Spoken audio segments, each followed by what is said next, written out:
We have this V8 swap test 10. It belongs to Caleb, and he bought a carb from the swap meet. It's a 750 Holley Double Pumper to replace the vacuum secondary carburetor on the truck, and it wouldn't idle. It's supposed to be a fresh rebuild, but got a lot of nice parts in it. Got quick change, got the bowls for the quick change jets, and a nice base plate. It's 4-corner idle. It's a nice carb, but they wouldn't idle at all. So I was messing with it and discovered that the mixture screws didn't do anything. You could turn them all the way in, all the way out, didn't change anything. It was trying to idle off the main circuit. So we found this. This is the carburetor in question.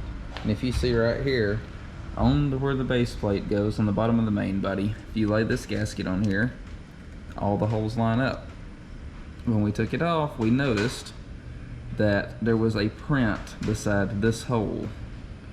I don't know if y'all can see it on camera, probably not. It's very faint, but there's a print there where the hole in the base plate did not line up. So we found this hole here, for the idle circuit. That's where it pulls the fuel to go through the little hole below the throttle plate.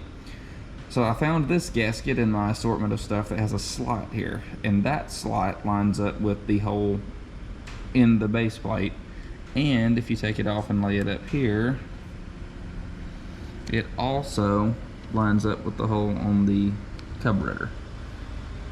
So that was the problem. We hope. We're gonna put it on and see how it runs. I don't foresee any issues because I obviously saw that the holes didn't line up, and now there's a slot to let them line up. So we'll let y'all know how it runs.